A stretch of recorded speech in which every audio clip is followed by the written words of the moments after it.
decided to talk about from the early stages, if we remember coming to Earth, all the way up to my age now.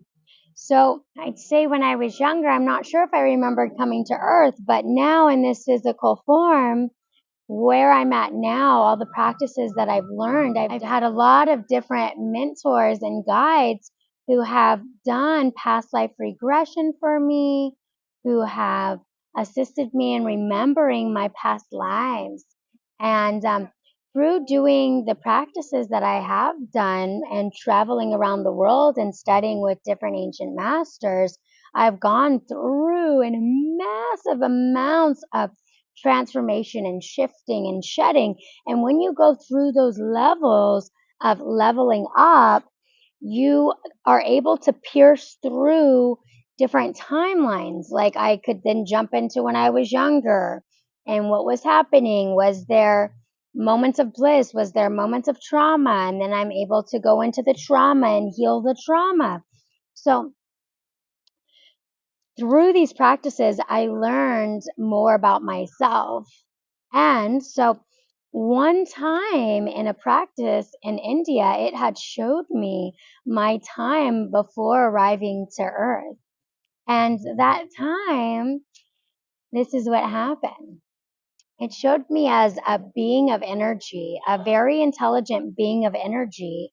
And my being of energy had the opportunity to come down to Earth and to bring support and wisdom and love and balance creation out here on Earth. And it showed me that I was able to choose my mom to help support her or bring in some sort of experience to her that she was desiring. So I was what you would call a miracle baby. My mom wasn't able to have children. She had gone through some traumatizing times where abuse was in her life, and a man had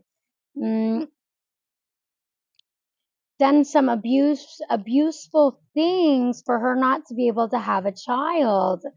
And so she was really trying to have a child, going through different ways. I don't know what it's called when you go get those shots and then they try to put a baby in you. Yeah, it was an experience. Also, in this vision, it showed me that I signed a contract, basically like a blueprint, accepting this journey on Earth. And yeah, it also showed me that we've come here to forget, to then remember. And so here I am and my mom, and she is going through experiences. I would say she would be happy and then also have lower vibrational frequencies of worry and fear. My mom and my real dad,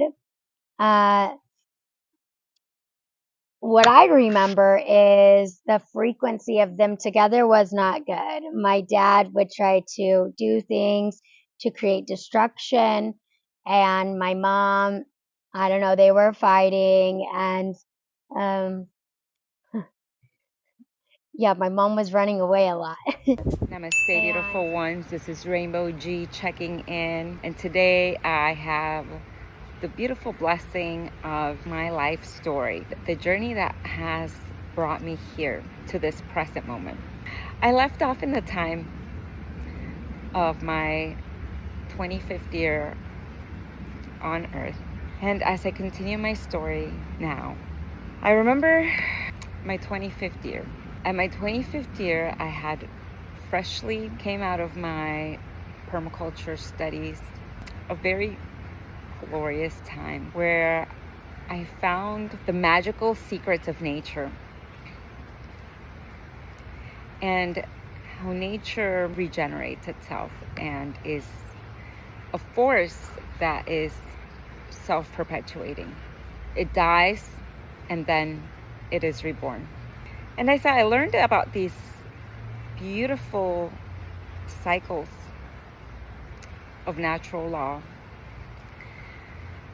I found myself in a state of discovery of my own cycles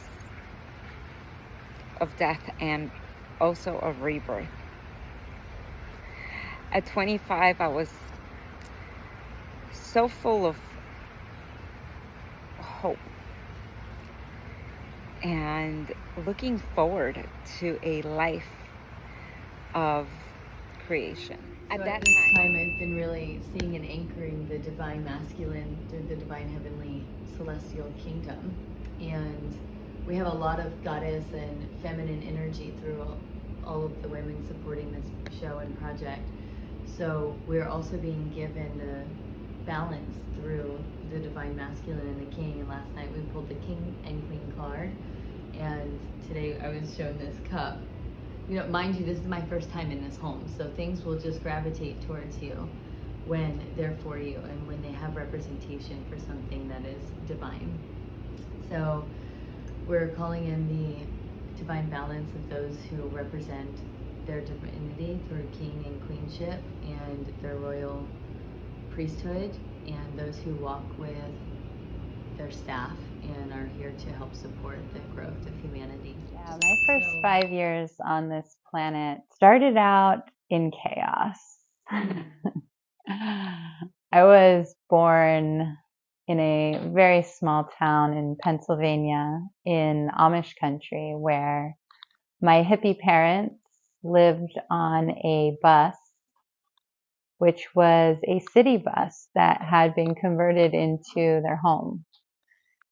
And it was the night before Halloween, and there was a huge storm that came and actually knocked out the electricity that ran to the bus. So when I arrived on this planet, it was about 4:20 in the morning. And not only was there a big storm, and I was being birthed on a bus that my parents lived on, and I had a midwife who came to help with the birth that had also delivered my brother and sister before me. And she actually wrote about the story of my birth in her book because it was significant. I came out of the womb with my umbilical cord wrapped around my neck. So I was literally coming out of the womb into darkness, into a storm, into the freezing cold of late October in Pennsylvania. And I was being choked by my own umbilical cord. So that was the entrance to this planet that I, as a child, never felt fully like I belonged. Like I was a little bit different. I was much taller than my brother and sister, even as a kid.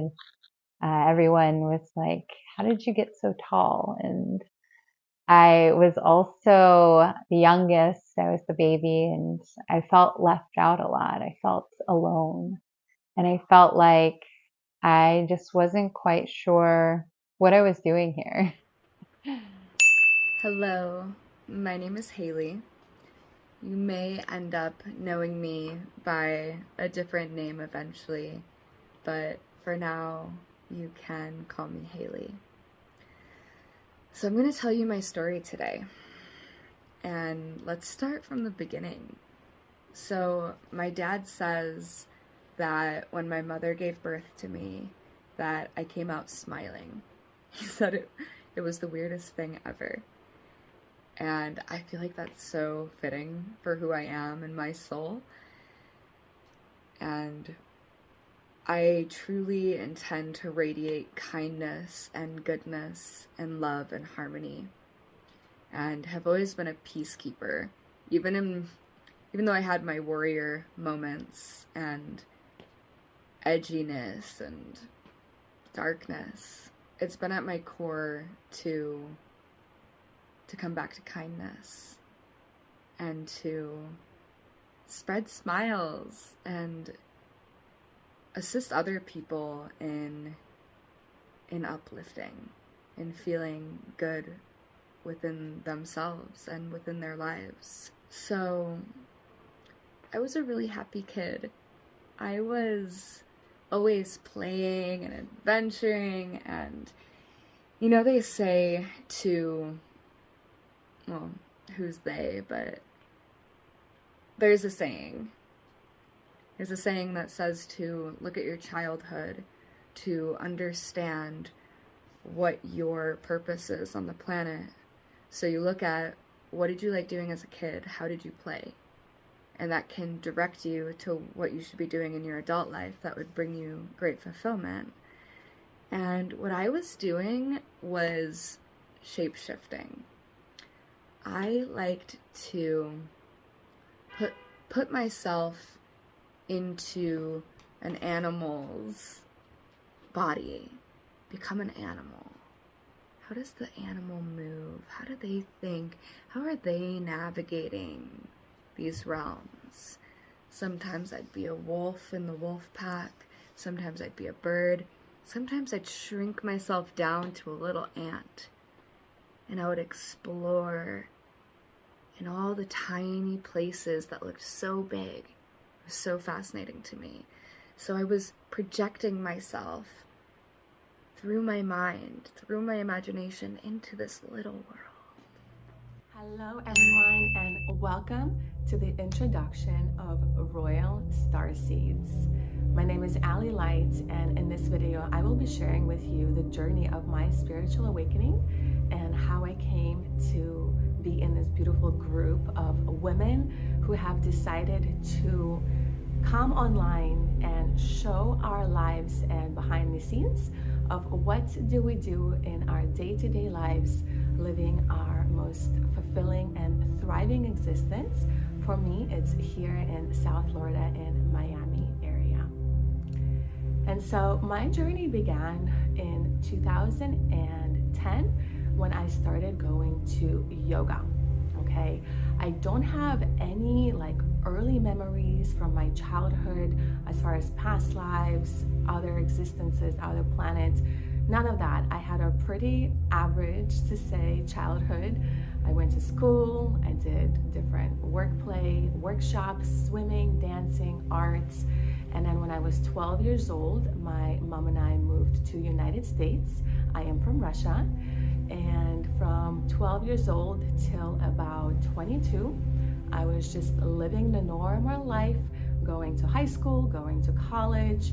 I was married, and I was living the life, the projection of life that most people follow. And then at about 22 years old, I discovered yoga, and I signed up for a 30-day membership, and I ended up going every single day. And so to remember back, I believe that is when my body started having openings. And as I was stretching and opening the physical body, my mental awareness and spiritual awareness also began to come online. And then a few years down the road, I was moving to a different place and I was packing. And my mom had this mini library of spiritual and self-development books in Russian. And so one of the books that I picked up and I looked at that really caught my attention to translate into English is called The Journey of Souls by Michael Newton. And the book was in Russian. And so I went ahead and I ordered the book in English so that I can have an easier time digesting it. I'll never get that book. Oh yeah, I kind of get it. 一直都想对你说，你给我什